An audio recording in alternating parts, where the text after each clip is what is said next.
मित्रांनो, नवीन वर्षात म्हणजे 1 जानेवारी 2025 पासून काही महत्त्वाच्या गोष्टींमध्ये खूप मोठे बदल होणार आहेत. ज्यामध्ये काही गोष्टींमध्ये सर्वसाधारण व्यक्तीचा फायदा होणार आहे. सोबतच काही गोष्टींमुळे या ठिकाणी सर्वसाधारण लोकांच्या खिशेवरती भार देखील पडणार आहे. तर 1 जानेवारी 2025 पासून कोणकोणत्या महत्त्वाच्या गोष्टींमध्ये बदल होणार आहे, तसे कोणत्या गोष्टीमुळे आपल्याला फायदा होणार आहे आणि कोणत्या गोष्टीमुळे आपल्याला आपल्या खिशावरती भारी पडणार आहेत, याबाबत सविस्तरपणे आज आपण या व्हिडिओ मध्ये जाणून घेणार आहोत. तर व्हिडिओ नक्की पूर्ण पहा. मित्रांनो, चॅनलवर नवीन असाल तर चॅनलला सबस्क्राईब नक्की करा. असे नवनवीन आणि माहितीपूर्वक व्हिडिओ तुमच्यासाठी घेऊन येत असतो. तर चला मित्रांनो, व्हिडिओ सुरू करूया. तर मित्रांनो, नवीन वर्षामध्ये 2025 मध्ये पहिला जो सर्वात मोठा बदल होणार आहे तो म्हणजे लाडकी बहीण योजनेमध्ये. मित्रांनो, जसं की आपल्याला सगळ्यांनाच माहिती आहे, तर आता लाडक्या बहीण योजनेअंतर्गत लाडक्या बहिणीला 1500 रुपये प्रमाणे हप्ता हा दर महिना हप्ता हा मिळत आहे. परंतु 2025 मध्ये या ठिकाणी लाडक्या बहिणींना 1500 रुपये वरून 2100 रुपयेचा हप्ता हा लाडक्या बहिणींना दरमहा मिळणार आहे.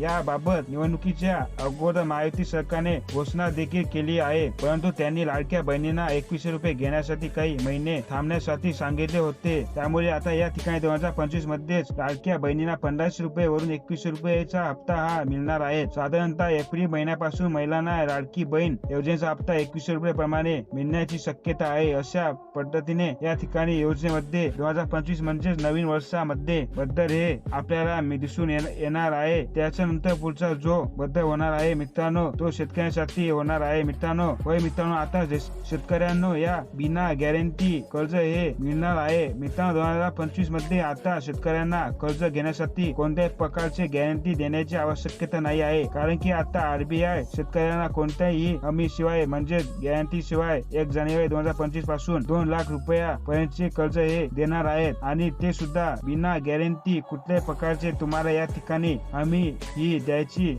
नाही आहे. तुम्हाला विद्याभूत गॅरंटी 2 लाखापर्यंतचे कर्ज दिले जाणार आहे. पूर्वी मित्रांनो, शेतकऱ्यांना हे कर्ज 1,07,000 पर्यंत मिळत होते, परंतु आता या ठिकाणी लिमिट वाढवून शेतकऱ्यांना आता या ठिकाणी विना गॅरंटी 2 लाख रुपये पर्यंतचे हे कर्ज देण्याचा निर्णय घेण्यात आलेला आहे. त्यामुळे शेतकऱ्यांच्या आवश्यकतेनुसार 2 लाखापर्यंतचे कर्ज हे कुठल्याही गॅरंटी शिवाय होऊ शकतात. त्याच्यानंतर पुढचा जो महत्वाचा बदल नवीन वर्षामध्ये होणार आहे तो पेन्शन धारकासाठी होय. मित्रांनो, या ठिकाणी आता पेन्शनचे पैसे तुम्ही 2025 पासून कुठल्याही बँकांमध्ये काढू शकतात. मित्रांनो, 1 जानेवारी पासून कर्मचारी भविष्य निर्वाह निधी संघटनेने पेन्शन काढण्याचे नियम सोपे केले आहेत. आता पेन्शन धारकांना देशातील कोणत्याही बँकातून पेन्शन काढता येणार आहे आणि यासाठी त्यांना कोणत्याही अतिरिक्त पडताळणीची गरज भासणार नाही आहे. अशा पद्धतीने या ठिकाणी पेन्शन धारकांसाठी एक सुविधा उपलब्ध होणार आहे. त्याच्यानंतर मित्रांनो, पुढचा जो बदल होणार आहे तो म्हणजे मुदत ठेवीचे निर्माण मध्ये बदल होय. मित्रांनो, मुदत ठेवीचे नियमामध्ये देखील बदल हे होणार आहे. आरबीआयने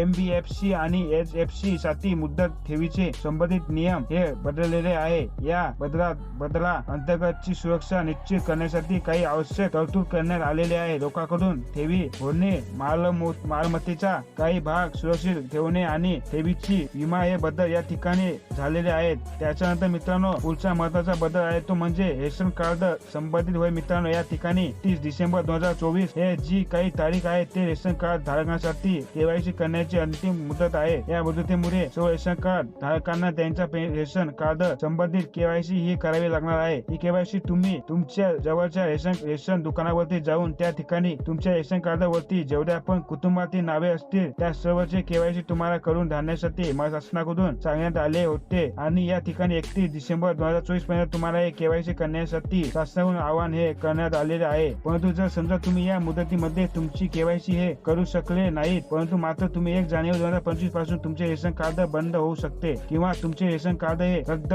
देखील होऊ शकते. त्यामुळे 31 डिसेंबर पर्यंत ज्यांची केवायसी बाकी असेल त्यांनी रेशन कार्ड वरती केवायसी ही केलेली असेल बंधनकारक असणार आहे. त्याच्यानंतर मित्रांनो, पुढचा नवीन वर्षामध्ये बदल होणार आहे तो म्हणजे सिलेंडरच्या किमतीमध्ये होय. मित्रांनो, सिलेंडरच्या किमतीमध्ये या ठिकाणी वाढ घेणाऱ्याची शक्यता आहे. दर महिन्याच्या पहिल्या दिवशी तेल कंपन्या एलपीजीच्या किमतीचा आढावा घेतात. काही महिन्यापासून घरगुती एलपीजी सिलेंडरच्या किमती बदल झालेले नाहीत, पण रासायनिक सिलेंडरच्या दरात वाढ झालेली आहे. त्यामुळे या ठिकाणी सिलेंडरच्या किमतीमध्ये 2025 मध्ये काही प्रमाणात वाढ घेण्याची शक्यता उतरली जात आहे. त्याच्यानंतर मित्रांनो 2025 मध्ये सगळ्यात महत्वाचा बदल म्हणजे कारच्या किमतीमध्ये वाढ. या ठिकाणी प्रमुख ऑटोमोबाईल कंपन्या वाहनाच्या किमतीमध्ये वाढ होणार असल्याची शक्यता आहे. उत्पादन खर्च मध्ये वाढ झाल्यामुळे वाहनाच्या किमतीमध्ये वाढ होणार असल्याची कंपन्यांकडून कारण हे देण्यात आलेले आहेत. जवळपास 3% वाढ होण्याची शक्यता आहे. किमतीमध्ये वाढ हे होऊ शकते अशा देखील सांगण्यात आलेले आहे. तर अशा पद्धतीने मित्रांनो या ठिकाणी प्रमुख